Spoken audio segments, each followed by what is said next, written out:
आज हम कोड़ के बारे में अपना ध्यान केंद्रित करेंगे।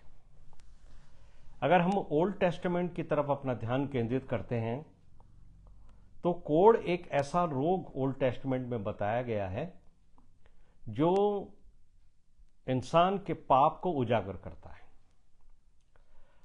और ये एक ऐसी बीमारी थी उस जमाने में जिसमें जिस व्यक्ति को ये बीमारी हो जाती थी उसको उनके लोगों के बीच से निकाल कर बाहर कर दिया जाता था, यानी उनको एक आइसोलेशन का जीवन व्यतीत करना पड़ता था। और कोड़ जो है वो ओल्ड टेस्टामेंट में 55 बार आया है। कोड़ शब्द, कोड़ से संबंधित बातें। और न्यू टेस्टामेंट में ये 13 टाइम यानी 13 बार आया है। इसलिए हम इस कोड़ के ऊपर अपना ध्यान केंद्रित करेंगे कि आखिर ये बाइबल में बहुत महत्वपूर्ण है कि 68 टाइम जब ये कोड़ का जिक्र बाइबल में है तो परमेश्वर हमसे क्या कहना चाहता है। ओल्ड टेस्टामेंट में जैसा मैंने आपको बताया कि ये बीमारी, कोड़ की बीमारी पाप की निशानी मानी जाती थी, या जिससे परमेश्वर क्रोध करते थे उनको ये बीमारी लग जाती थी। ये एक तरह से ओल्ड टेस्टामेंट का श्राप भी हम इसको मान सकते हैं। अगर आप ओल्ड टेस्टामेंट के उस अध्याय को पढ़ें जहां पर मरियम और हारून ने, जो मूसा के भाई और बहन थे, मूसा के विपरीत उन्होंने कुछ बात कही थी, तो परमेश्वर ने मरियम को कोड़ का श्राप दिया था, दंड दिया था, और उसकी वजह से मरियम को कोड़ हो गया था। उस घटना को आप पढ़ सकते हैं ओल्ड टेस्टामेंट के अंदर। और ये कोड़ एक ऐसी छूत की बीमारी थी जो दूसरों को लग जाया करती थी। इसलिए जिस तरीके से पिछले दिनों हमारे देश में, या कहें हम कि पूरे संसार में, कोरोना फैल गया था और उससे लोग बचते थे कि उस व्यक्ति के संपर्क में नहीं आते थे, और उनको सलाह दी जाती थी कि जिसको ये पेंडेमिक के समय में कोरोना है उससे आप डिस्टेंस रखें, उनसे दूरी बना के रखें। तो ओल्ड टेस्टामेंट के अंदर कोड़ एक ऐसी बीमारी थी जिसमें उस व्यक्ति को अपने लोगों के बीच से बाहर निकाल दिया जाता था और वो आइसोलेशन के अंदर जीवन व्यतीत करता था। हम एक घटना को और यहां पर देखेंगे जो कोड़ से संबंधित है, और वो आपको दूसरा राजा 5वां अध्याय 1 से 14 पद के अंदर मिलेगी। और ये जो घटना है वो नामान कोड़ी से संबंध रखती है।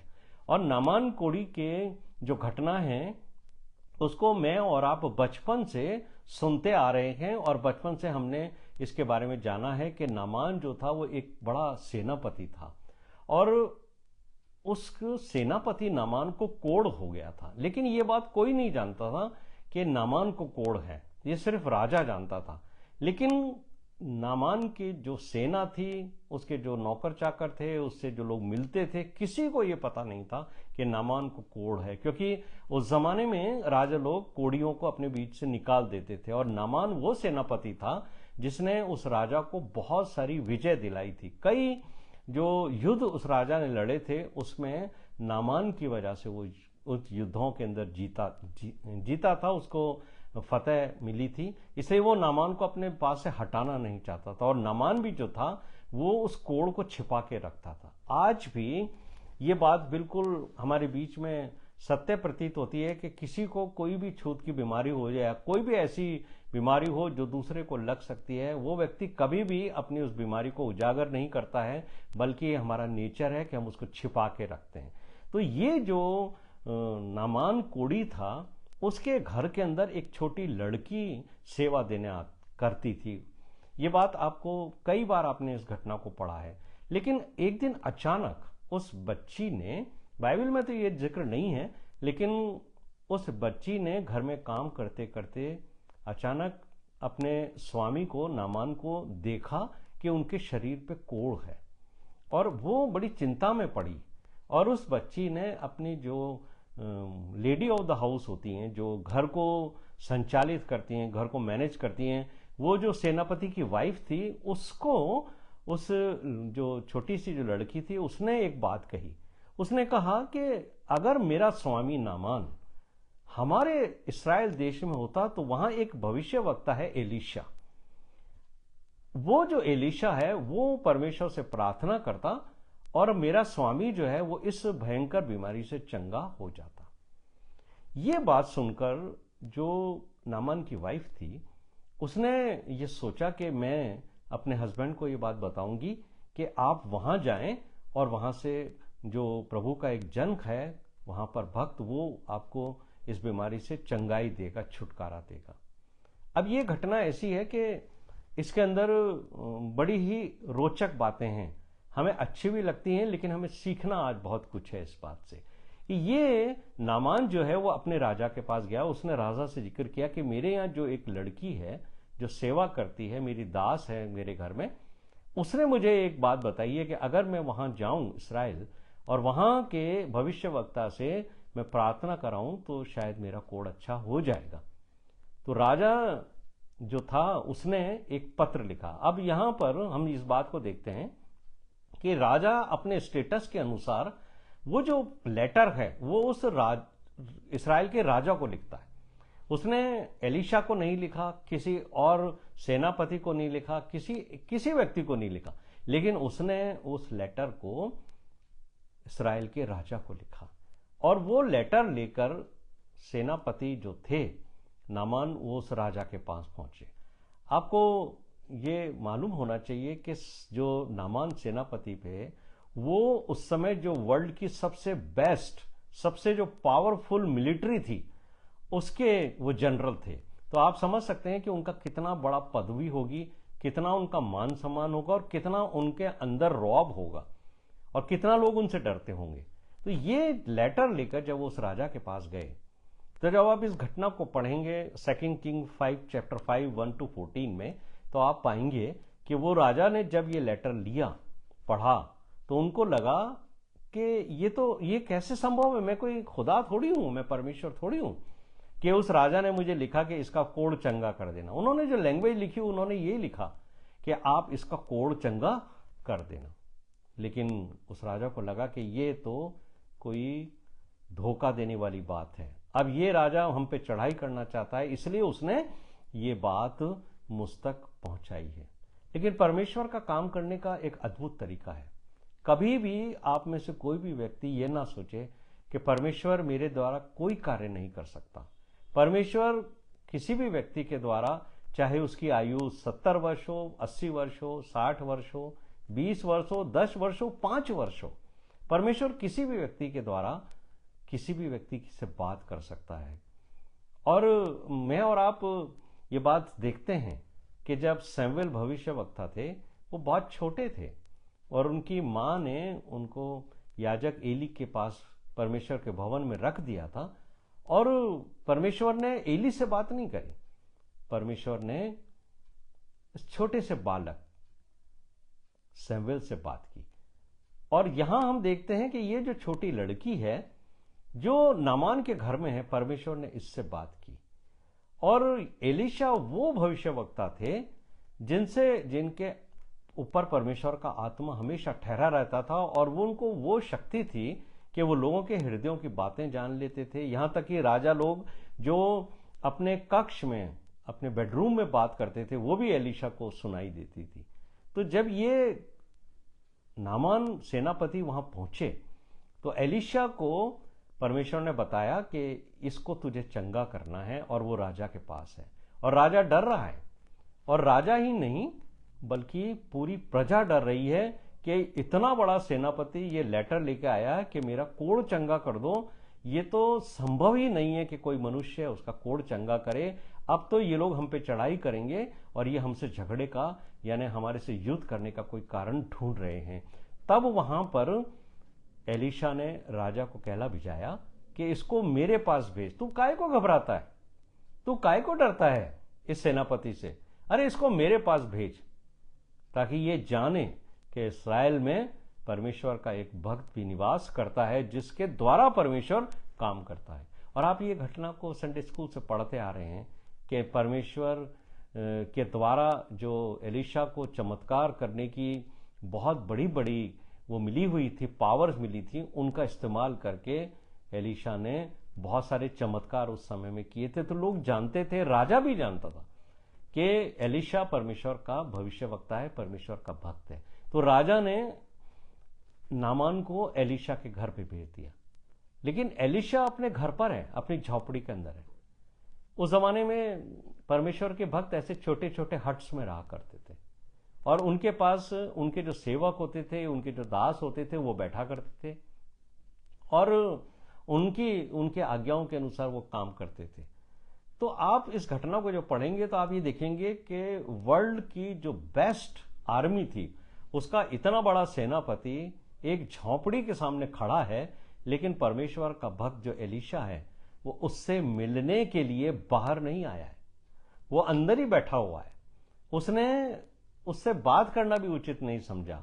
एलिशा ने अंदर से ही इस बात को कहला दिया कि जाकर इसको बोलो, अपने एक सेवक को कहा जाओ इसको बोलो कि जाकर यर्दन में 7 बार डुबकी लगा लो। अब ये जो घटना हुई है, अगर हम इसको साधारण तौर से देखें तो बड़ी अजीब सी लगती है कि एक इतना बड़ा व्यक्ति हमारे पास आए, मेरे पास, आपके पास, या हमारे जो चर्च लीडर्स हैं, प्रीचर्स हैं, पास्टर्स हैं, अगर कोई राजनेता, कोई बहुत बड़ा व्यक्ति आकर हमसे ये कहे कि मेरे लिए प्रार्थना कीजिए, तो हम तो उसको रिसीव करने के लिए गेट के ऊपर खड़े हो जाएंगे, उसका स्वागत करेंगे, उसको बुलाएंगे और सबके सामने उसके लिए प्रार्थना करेंगे।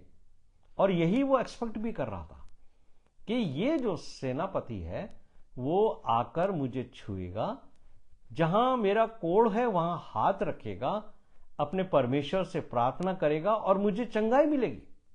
ये उसके मन में था। लेकिन जब उस सेनापति नामान ने देखा कि इसने तो, एलिशा ने तो मेरे को कोई ऑनर नहीं दिया, कुछ इसने मेरे लिए प्रार्थना नहीं करी, बल्कि एक साधारण सी बात कह दी कि जा और यर्दन में 7 बार डुबकी लगा, उसे बहुत गुस्सा आया।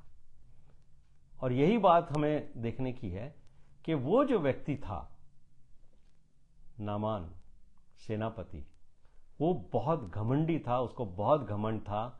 और हमें इस चीज को समझना है कि ये जो घमंड था परमेश्वर उसका तोड़ना चाहता था। ये घमंड से भरा हुआ व्यक्ति था जो अपने परमेश्वर को ही, जिन देवी देवताओं को मानता था, उन्हीं को उपासना करता था, उन्हीं को तवज्जो देता था। वो इस्राएल के परमेश्वर को नहीं जानता था, पर वो चंगा होना चाहता था और वो इसलिए आया था कि कोई चमत्कार मेरे जीवन में हो। आज भी हमारे लोगों के पास बहुत सारे लोग सिर्फ इसी उद्देश्य से आते हैं कि हमारे को शारीरिक चंगाई मिल जाए। उनको हमारे परमेश्वर से कुछ लेना देना नहीं है, उनको आपकी प्रार्थनाओं से भी लेना देना नहीं। उनको सिर्फ एक बात की इच्छा है कि हमारे लिए प्रार्थना हो और हमें शारीरिक चंगाई मिल जाए। तो नामान को जब ये बात कही गई कि जाके यर्दन में डुबकी लो, तो यह नामान को बहुत बुरा लगा। उसने कहा कि मेरे जैसे सेनापति के साथ इतना डिसऑनेस्ट उसको, मैं तो सोच रहा था कि ये बाहर आएगा, मैं तो सोच रहा था कि ये मेरे, जहां मेरा कोढ़ है वहां हाथ रखेगा, अपने परमेश्वर से प्रार्थना करेगा और मुझे चंगाई मिलेगी। अरे मेरी इतनी बेइज्जती, मैं नहीं रुकता, मैं तो वापस जाऊंगा। और वो वहां लौटने लगा। और उसने एक बात और कही कि मेरे देश में यर्दन से बेहतरीन अच्छी नदियां हैं जो साफ हैं। ये यर्दन इतनी गंदी नदी, इसके अंदर मैं नहीं उतरूंगा, मैं नहीं नहाऊंगा। लेकिन अगर आप इसको पढ़ोगे तो वहां जो सैनिक हैं, यंग जितने भी थे, उन्होंने उसको क्या एड्रेस किया है, उसको कहा पिताजी, ए हमारे पिता, यदि ये भविष्यवक्ता तुझसे ये कहता कि कोई बड़ा काम कर, तभी तो तू उसके लिए कुछ काम करता ना, उसकी पालना करता। तो अगर उसने ये कहा है कि जाके यर्दन में 7 बार डुबकी लगा लो, तो कौन सा बड़ा काम कर दिया आपको, कौन सी मेहनत है? अरे एक बार आप ट्राई करके तो देखो, लगा के तो देख लो, आप क्यों वापस लौट रहे हो? क्या पता आपको चंगाई मिल जाए। तो ये जो सैनिक थे वो उसको एक पिता के समान एड्रेस करते हैं, एक पिता के समान मानते हैं। यहां भी परमेश्वर हमें ये सिखाना चाहता है कि वो छोटे से छोटे सैनिक जिनकी आयु शायद बहुत छोटी होगी, जो उसको पिता कह के एड्रेस करते हैं, परमेश्वर उनके द्वारा एक इतने बड़े सैनिक का घमंड तोड़ना चाहता है। इतना बड़ा जो सेनापति था उसको सिखाना चाहता है परमेश्वर कि ये घमंड लेकर तू मुझसे आशीष नहीं प्राप्त कर सकता है। और जब परमेश्वर किसी को चंगाई देना चाहता है तो उसका मन भी बदलता है। और उस समय नामान ने उनकी बात मान ली और उसने जाकर यरदन के सामने अपने घोड़े को खड़ा किया होगा। अब आप उस परिस्थिति को ध्यान से समझिए। आप अपनी आंख को बंद करके उस घटना को अंदर अपने आप को सम्मिलित कीजिए कि जब सेनापति नामान यरदन के किनारे पे खड़ा है और अभी तक किसी को यह पता नहीं था कि उसके शरीर को कोड़ लगा हुआ है। उसने कोड़ को छिपा के रखा हुआ था, लेकिन अब क्योंकि उसको नदी में 7 बार डुबकी लगानी है, उसे अपने वस्त्र अपने कपड़े उतारने पड़ेंगे। जो आज तक किसी ने नहीं देखा वो अब सब देखने लगेंगे। यही बात यीशु मसीह ने मुझे और आपसे कही है कि याद रखो, जो पाप तुम छुप के करते हो, जो अंधेरे में तुमने किए हैं, जो किसी को मालूम नहीं है, वो एक दिन कोठों पे, छतों पर और लोगों के सामने खोले जाएंगे।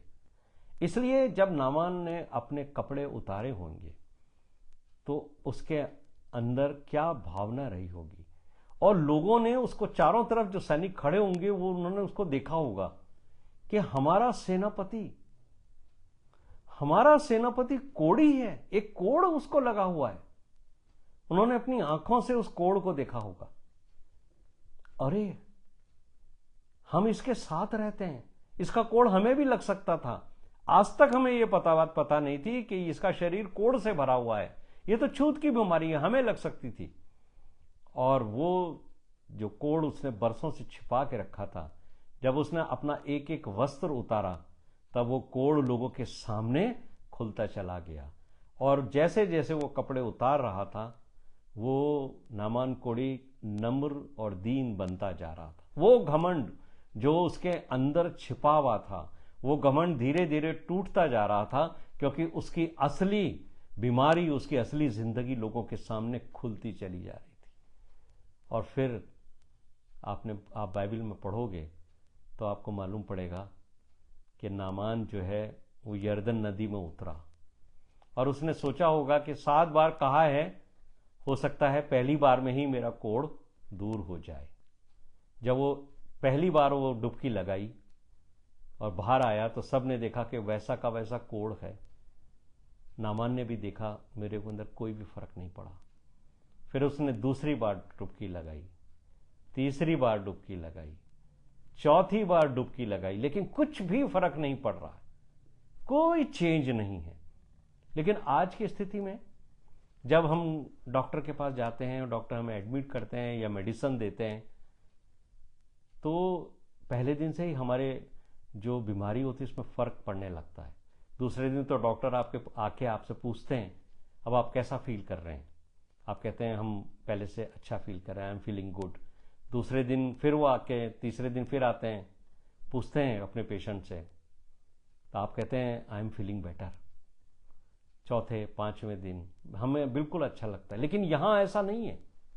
यहां पर पहली डुबकी, दूसरी डुबकी, पांचवी, छठी तक भी उसके अंदर कुछ फर्क नहीं पड़ा।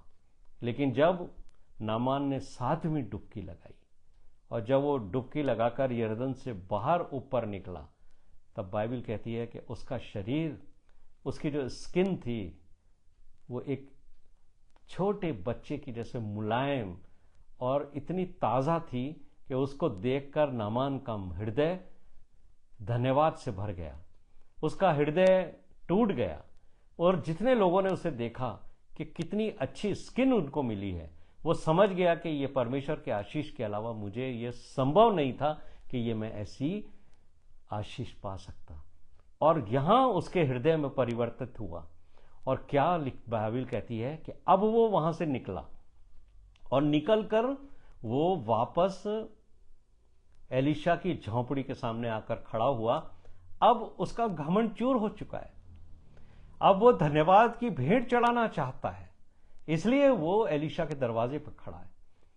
लेकिन अब एलीशा बाहर निकल के आता है। कई लोगों को ये घटना अच्छी नहीं लगती है। एलीशा का व्यवहार अच्छा नहीं लगता है। लोग कहते हैं कि एलीशा को उसका स्वागत करने के लिए बाहर आना चाहिए था जब वो पहली बार आया। लेकिन मेरे प्रिय भाइयों और बहनों, बाइबल हमें सब कुछ बताती है। बाइबल हमें हर भेद बताती है।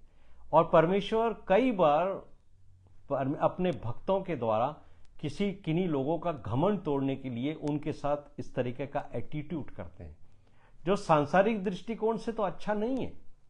लेकिन मेरे प्रिय भाइयों और बहनों, परमेश्वर हर बात से हमें सिखाना चाहते हैं। और परमेश्वर ने एलीशा को उसका स्वागत करने के लिए पहली बार बाहर नहीं भेजा। एलीशा बाहर नहीं आए। लेकिन अब जब वो चंगा होके बाहर आया है, उसका हृदय बदल गया, वो एक नया आदमी बन गया है, घमंड चूर हो चुका है, नम्र और दीन है। और वो आकर क्या कहता है कि मैं प्रभु तुम्हारे लिए कुछ भेंट लेके आया हूं, क्योंकि मैंने जान लिया है, मुझे मालूम हो गया है कि मैंने कितने भी देवी देवताओं की उपासना करी, कितने भी देवी देवताओं के लिए यज्ञ किए, वो सब व्यर्थ हैं। मैंने अनुभव से आज मालूम किया है कि इस्राएल के परमेश्वर के छोड़कर इस पूरे संसार में कोई भी ईश्वर नहीं है। इसलिए मैं आपके सम्मुख आया हूं और मैं आपको भेंट देना चाहता हूं। और अगर आप बाइबल को पढ़ेंगे तो वहां लिखा हुआ है कि जो चांदी उसने भेंट करी, जो सोना उसने भेंट किया, उसकी जो कॉस्ट थी, जो उसका वजन था, वो चांदी तो 340 किलो थी और सोना जो वो लेके आया था वो 70 केजी था। उसके अलावा लिखा है 10 अच्छे कपड़े लेके आया था जोड़ी, जो वो भी कितने महंगे होंगे। तो आप समझ सकते हैं कि आज 70 किलो जो सोना है उसकी कितनी कॉस्ट होगी। 340 किलो चांदी कितनी कॉस्ट होगी। आज कोई भी व्यक्ति परमेश्वर की किसी भी भक्त को ये अगर ये भेंट देना चाहे, कोई भी मना नहीं करेगा, सब उसको स्वीकार करेंगे। लेकिन परमेश्वर के भक्त एलीशा ने स्पष्ट मना कर दिया, मैं ये भेंट तुझसे स्वीकार नहीं करूंगा। उसने बहुत मिन्नत की, उसको कहा एलीशा को, आप ये भेंट स्वीकार कर लीजिए। लेकिन एलीशा ने उसकी भेंट स्वीकार नहीं करी। क्यों नहीं करी, यही मुझे और आपको समझना है। परमेश्वर का भक्त एलीशा ने उस व्यक्ति की जो नामान था उसकी भेंट को इसलिए स्वीकार नहीं किया क्योंकि वो व्यक्ति इस्राएल के परमेश्वर यहोवा को नहीं जानता था और नहीं उसके मन में कोई आदर था। वो सिर्फ भेंट इसलिए लेके आया था कि यदि मुझे चंगाई मिलेगी तो मैं ये भेंट परमेश्वर के भक्त को दूंगा, जो भावी कहता है या भविष्यवाणी कहता है। दो तरह के लोग होते हैं जिनके बारे में बाइबल ओल्ड टेस्टमेंट में बताती है। एक तो भविष्यवक्ता होते थे जो परमेश्वर की ओर से भेजे जाते थे और वो ये कहते थे, क्या कहते थे, जब भी परमेश्वर ने भविष्यवक्ताओं को भेजा है उन्होंने जाकर परमेश्वर के लोगों से कहा है, सुनो कि परमेश्वर क्या कहता है। और परमेश्वर ने हमेशा उनको ये बात कहने को भेजी कि तुम्हारे जीवन में कितने पाप छिपे हुए हैं, तो उन पापों से फिरो। तो परमेश्वर के भविष्यवक्ता परमेश्वर से वचन लेकर लोगों को उनका पाप जाहिर करते थे। जैसे दाऊद जो राजा था, कितने भी बड़े पद के ऊपर लोग हों, उनको जाकर उनका पाप बताया जाता था। जैसे राजा दाऊद के समय में भी हुआ कि दाऊद को जाकर परमेश्वर के नबी ने कहा, तू पापी है। इतने बड़े राजा के सामने खड़े होकर किसी भी व्यक्ति के अंदर इतनी हिम्मत नहीं होती थी कि उसके बारे में उसके पाप को उजागर करे जो उसने छिपा के रखा है, क्योंकि राजाओं को इतनी पावर होती थी कि वो सर कलम करा सकते थे, उनके आगे कोई नहीं बोलता था। लेकिन परमेश्वर के भविष्यवक्ता जो परमेश्वर की आत्मा में भर के जाते थे, वो राजाओं तक के पापों को उजागर करते थे। मेरे प्रिय भाइयों और बहनों, वो व्यक्ति जो नामान कोढ़ी है, वो इस्राएल के परमेश्वर को नहीं जानता था। इसलिए एलीशा ने उसकी भेंट स्वीकार नहीं करी। ऐसे लोग जो हमारे परमेश्वर को नहीं जानते, उनके दिए हुए भेंटों को हम स्वीकार नहीं करेंगे। इसने स्पष्ट मना कर दिया, ले जा तेरा ये 70 किलो सोना, 340 किलो चांदी। इस्राएल का परमेश्वर भेंटों से प्रसन्न नहीं होता। लेकिन उसका क्या परिणाम हुआ? जब आप दूसरा राजा 5वां अध्याय उसके आगे के पद पढ़ोगे, 15, 16, 17, तब उसने एलीशा से एक बात कही कि हे प्रभु, तूने मेरी भेंट स्वीकार नहीं करी, लेकिन मैं तुझसे कुछ चाहता हूं।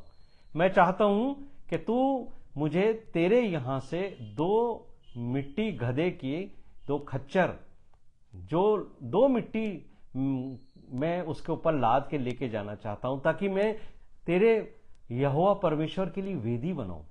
और उस वेदी को जो परमेश्वर के लिए उपासना करने के लिए बनाऊंगा, मैं अब सिर्फ इस्राएल के परमेश्वर की ही उपासना करूंगा, क्योंकि मैंने जान लिया है कि पूरे संसार में इस्राएल के परमेश्वर के अलावा कोई परमेश्वर नहीं। वो वहां से निकल गया। लेकिन मेरे और आपके सामने एक बात छोड़ के गया है। वो पाप जो दिखते हैं कोढ़ के रूप में, उनको तो हम छिपा नहीं सकते। लेकिन हम जो मसीही विश्वासी हैं, परमेश्वर मुझे और आपको इन उपवास काल के दिनों में उन कोढ़ को बताना चाहता है जिनको हमने अपने अंदर छिपा के रखा है। मेरे प्रिय भाइयों और बहनों, आप में से कोई भी व्यक्ति कभी यह मत सोचना कि आपके जीवन के अंदर कोई कोढ़ नहीं छिपा हुआ है। आपने अपने जीवन में बहुत पाप छिपा के रखे हैं, और कई बार हमें ये पता नहीं पड़ता है कि हमने पाप छिपा रखे हैं। जो कोढ़ हमारे अंदर कोढ़ की तरह से वो पाप लगे हुए हैं, जो धीरे धीरे हमारे जीवन को बर्बाद करते हैं। कोढ़ होता क्या चीज है? जिस किसी व्यक्ति को कोढ़ हो जाता है, उसका पर्याय पाप से क्यों लिया गया है बाइबल में? और क्यों मैं ये बात कह रहा हूं कि हमें पता नहीं पड़ता कि हमारे जीवन में कोढ़ है। हमें मालूम नहीं पड़ता कि हम कोढ़ के साथ जी रहे हैं। दरअसल जिस व्यक्ति को कोढ़ हो जाता है, अगर कभी आपको ऐसा मौका मिले या कोई डॉक्टर आपको मिले जो लेप्रोसी मिशन में काम करते हैं, या आपको किसी लेपर से मिलने का मौका मिले, तो आपको मालूम होगा कि उनके जो जिस बॉडी के पार्ट में कोढ़ हो जाता है, उस कोढ़ में सेंसेशन खत्म हो जाता है। आप उसके, अगर किसी व्यक्ति के हाथ में कोढ़ हो रहा है, उंगली में कोढ़ है, आप उसके अंदर कोई पिन चुभाइए, उसको सेंसेशन नहीं होगा। वो जगह धीरे धीरे डेड हो जाती है और धीरे धीरे वो सेंसेशन खत्म कर देती है। इसीलिए जो लेप्रोसी मिशंस होते हैं, उनके जो वार्ड्स होते हैं जहां पर ये लेपर्स को एडमिट किया जाता है, वहां इस बात का बहुत ध्यान रखा जाता है कि उस वार्ड के अंदर किसी भी तरह से रैट्स, चूहे ना हो, क्योंकि रात में चूहे निकलते हैं और चूहे आकर जिन लोगों को कोढ़ होता है उनके शरीर के उस हिस्से को कुतरते और खाते हैं जहां पर उनको कोढ़ हुआ है। और जब वो रात में आकर या दिन में आकर किसी कोढ़ी के उस जगह को काटते हैं, खाते हैं, कुतरते हैं, उस व्यक्ति को जिसको कोढ़ हुआ है उसको पता नहीं पड़ता कि एक चूहा मेरे जिस्म को कुरेद रहा है, खा रहा है। क्यों? क्योंकि वो हिस्सा जो उस लेपर का है, जहां कोढ़ हुआ है, वहां का सेंसेशन खत्म हो गया। और यही हमारा आत्मिक कोढ़ है कि जब हमें ये सेंसेशन खत्म हो जाए कि हमारे अंदर ये कोढ़ हैं और हम उनको इग्नोर करना शुरू कर दें, हमें फील ही होना एक दिन बंद हो जाता है। इसीलिए जो बात हमने रोमियो के अध्याय में पढ़ी, उसको खोलिए मेरे साथ। यहां पर प्रभु का सेवक, जो प्रभु का दास है, वो मुझसे और आपसे क्या कह रहा है। देखिए, पौलुस हमें बहुत अच्छे तरीके से समझा रहे हैं। रोमियो का पहला अध्याय, उसके 29, 30 और 31 पद, यहां पर लिखा हुआ है, ये हैं वो कोढ़ जो मेरे और आपके हृदय में, अपने जीवन में है, जिनको हमने छिपा के रखा है, जो बाहर से दिखाई नहीं देते, उनको हमने अंदर रखा हुआ है। और हमारे जीवन में ये चीजें हैं, लेकिन हमारा सेंसेशन खत्म हुआ, हमारी स्पिरिट का सेंसेशन खत्म हो गया, इसलिए हमें महसूस नहीं होता। क्या महसूस नहीं होता? कि हमारे अंदर क्या है? अधर्म है। 29वें पद से, हमारे अंदर दुष्टता भरी हुई है, हमारे अंदर लोभ है, बैर भाव है, हमारे अंदर डाह है, हत्या करने की इच्छा है, हमारे अंदर झगड़े हैं, छल हैं, ईर्ष्या हैं, हम चुगलखोरी करते हैं, हम लोगों को बदनाम करते हैं, हम परमेश्वर से घृणा करने वाले और दूसरे लोगों की संगति अच्छा करना पसंद करते हैं। जो लोग दूसरों का अनादर करते हैं उनकी संगति करना चाहते हैं। हम अभिमानी हैं, घमंडी हैं, हम डींग मारते हैं, हम बुरी बुरी बातें को बनाने वाले हैं, हम अफवाहें फैलाने वाले हैं, हम माता पिता की आज्ञाओं को नहीं मानते, इसलिए हम निर्बुद्धि हैं, हम विश्वासघाती हैं, हम माया रहित हैं, हम निर्दयी हैं। मेरे प्रिय भाइयों और बहनों, यदि आप इनको काउंट करोगे तो आपको मालूम होगा ये 21 टाइप के सिंस हैं। ये वो सिन हैं जो मेरे प्रिय भाइयों और बहनों हमारे अंदर हैं, जो हमारे अंदर छिपे हुए हैं, और ये जो पाप हैं ये कोड़ के समान हमारे अंदर से खा रहे हैं। और हम हर साल जो हैं वो आते हैं और हम हर साल जो हैं वो इन लैंड डेज को ऑब्जर्व करते हैं, लेकिन यही पाप पिछले वर्षों में भी हमारे अंदर थे और आज भी हमारे जीवन में ये पाप पाए जाते हैं, लेकिन हमको ये मालूम नहीं होता कि हमारे जीवन के अंदर ये छिपे हैं, क्योंकि हमारा सेंसेशन खत्म हो गया। ये कोड़ है जो हमारी आत्मा में लगा हुआ है, जिस आत्मिक कोड़ में हम लिप्त हैं। आप इसे काउंट करोगे 21 टाइप के ये सिंस हैं जो कोड़ में हैं। और आप इस अध्याय के 28वें पद को पढ़ें, क्या लिखा है? जब उन्होंने परमेश्वर को पहचानना ना चाहा तो परमेश्वर ने भी उन्हें उनके निकम्मे मन पर छोड़ दिया कि वे अनुचित काम करें। जब मैं और आप इन कामों में लिप्त हैं और हम इनको रिकॉग्नाइज नहीं करते कि ये सिन है, ये पाप है हमारे जीवन के, ये वो कोड़ है मेरे प्रिय भाइयों और बहनों जो हमारे जीवन में लगा है, हमारे चरित्र में इस तरीके से इसने घर कर लिया है कि हमारी स्पिरिट का सेंसेशन खत्म हो गया। हमें महसूस नहीं होता कि हमारे अंदर ये है, जैसे उस कोड़ी को, जिसके शरीर में कोड़ होता है, जिस पार्ट में होता है उसको सेंसेशन खत्म हो जाता। लेकिन आज मैं और आप जो लार्जर फैमिली ग्रुप में हैं और जूम के ऊपर हम सब एक साथ बैठकर इस मीटिंग का हिस्सा हो रहे हैं, मुझे और आपको अपने जीवन में देखना है क्या इनमें से एक भी चीज मेरे जीवन में है तो मेरे आत्मा में कोड़ है, और ये कोड़ मैं अपने आप से ठीक नहीं कर सकता क्योंकि मेरी सेंसेशन खत्म हो गई। लेकिन यदि मैं आज की रात प्रभु यीशु मसीह के पास आऊं और मैं उस व्यक्ति की कोड़ी की जैसे प्रभु यीशु मसीह से बात करूं जो मुझे और आपको मरकुस रचित सुसमाचार में पढ़ने को मिला। मरकुस रचित सुसमाचार को आज हमने पढ़ा, पहला अध्याय 40 से 42 में, कि एक कोड़ी ने यीशु मसीह के पास आकर विनती करी कि हे प्रभु, यदि तू चाहे तो मुझे चंगा कर सकता, मुझे शुद्ध कर। और 50वें 51वें भजन के अंदर दाऊद यही कहता है, हे प्रभु, तू मेरे अंदर एक शुद्ध मन उत्पन्न कर, मेरी आत्मा को नए सिरे से ऐसी आत्मा को पैदा कर जो स्थिर हो जाए। मेरा मन अशुद्ध है। ये जो दिन हैं जिनको हम लैंड डेज कहते हैं, ये हमें शुद्ध होने वाले दिन हैं। हमें ऑब्जर्व करना है सिर्फ शारीरिक फास्ट के लिए नहीं, ताकि हमारा आत्मिक जीवन, आत्मिक कोड़ हमारे जीवन से दूर हो जाए। और वो कोई दूर नहीं कर सकता। मेरे प्रिय भाइयों और बहनों, आपने बहुत कोशिश करी, वर्षों से मैं और आप ऑब्जर्व करते हैं इन लैंड्स को, लेकिन आज भी यह आत्मिक कोड़ हमारे अंदर छाया हुआ है। मुझे और आपको नहीं पता है कि यह कोड़ हमारे जीवन में है। मैं आपको एक बात बताना चाहता हूं। ओल्ड टेस्टामेंट के अंदर जब परमेश्वर ने मूसा को इतने बड़े सेवा के लिए कि मिस्र से उसके लोगों को गुलामी से छुड़ा के लाया, तब झाड़ी में परमेश्वर ने मूसा को दर्शन दिया था और मूसा को परमेश्वर ने कहा, तेरे हाथ में क्या है? उसने कहा, मेरे हाथ में लाठी है। परमेश्वर ने कहा, इसको जमीन पर डाल दे। उसने जमीन पर फेंकी, क्या बन गया था? वो सांप बन गया था। और मूसा उसके सामने से भागा। क्यों भागा?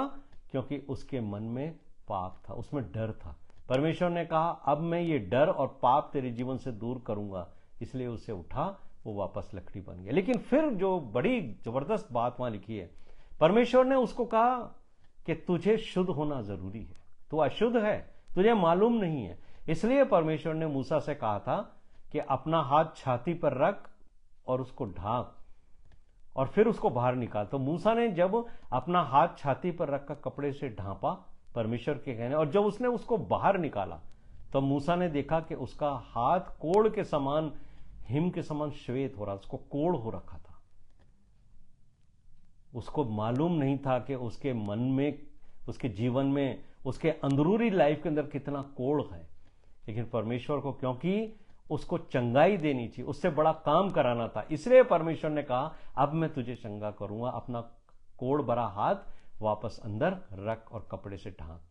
और जब उसने परमेश्वर की इच्छा के अनुसार काम किया और जब उसने दोबारा बाहर निकाला, तब उसका हाथ वैसा ही हो गया, यानी शुद्ध हो गया। आज मैं और आप यदि ये समझते हैं कि हम कोड़ी हैं आत्मिक जीवन में, हमें प्रभु यीशु मसीह के पास आके उससे कहना चाहिए, हे प्रभु, यदि तू चाहता है तो मुझे इस आत्मिक कोड़ से चंगाई दे। और परमेश्वर का वचन इब्रानियों के 5वें अध्याय में कहता है, यदि आज तुम उसका शब्द सुनो, अपने मनों को कठोर ना करो। मेरे प्रिय भाइयों और बहनों, जब आप रात को आज बिस्तर पे जाते हो, ये जो 21 बातें रोमियो के पहले अध्याय में लिखी हैं, अगर इनमें से कोई भी अवगुण, कोई भी ऐसी बात आपके जीवन में है जिसके बारे में आपका सेंसेशन खत्म हो गया, उसके लिए परमेश्वर के पास जाइए और प्रभु यीशु मसीह से कहिए, प्रभु मैं पापी हूं, मुझे, मेरी आत्मा में कोड़ हो गया है और मैं चाहता हूं तू मुझे चंगा कर, ताकि ये लैंड डेज मेरे जीवन के लिए आशीष लेके आए। परमेश्वर आपकी प्रार्थना को सुनेगा, आपको इस कोड़ से, जो आत्मिक कोड़ है, इससे बाहर निकालेगा और आपको शुद्ध करेगा। और ये सामर्थ सिर्फ हमारे प्रभु यीशु मसीह के अंदर है, जो आपको शारीरिक और आत्मिक चंगाई देगा। प्रभु इस वचन के द्वारा मुझे और आपको शारीरिक और आत्मिक जोड़ को समझने की बुद्धि और ज्ञान दे। प्रभु इस वचन के ऊपर आशीष दे। आइए हम प्रार्थना करें। हमारे जीवित महान और अत्यंत दयालु स्वर्गीय पिता, हमने आपके वचन के द्वारा ये सीख लिया है कि हम आत्मिक कोड़ को अपने साथ लेकर जी रहे हैं। प्रभु, हम आपसे विनती करते हैं कि आज की रात आप हमसे बात कीजिए। और मेरे परमेश्वर, जितने हम भाई और बहन आपके पास आते हैं और आपसे चंगाई चाहते हैं कि आप हमें आत्मिक कोड़ से छुटकारा दें, प्रभु हमें चंगाई देकर हमें प्रभु जी शुद्ध कीजिए। सारी बातों में हम आपको आदर और महिमा देते हैं और हमारे लार्जर फैमिली ग्रुप के एक एक सदस्य को आपके सम्मुख लाते हैं और उनके लिए आशीष चाहते हुए ये विनती हमारे उद्धारकर्ता प्रभु यीशु मसीह के नाम से मांगते, जिसने कहा, जब तुम प्रार्थना करो तो कहो, ऐ हमारे बाप, तू जो आसमान पर है, तेरा नाम पाक माना जाए, तेरी बादशाहत आए, तेरी मर्जी जैसे आसमान में पूरी होती है ज़मीन पर भी हो। हमारे रोज़ की रोटी आज हमें दे, और जिस तरह हम अपने कसूरवारों को माफ़ करते हैं, तू भी हमारे कसूर हमें माफ़ कर। हमें आजमाइश में ना पड़ने दे, बल्कि बुराई से बचा, क्योंकि बादशाहत, कुदरत और जलाल हमेशा तेरे ही हैं। आमीन, आमीन, आमीन, आमीन।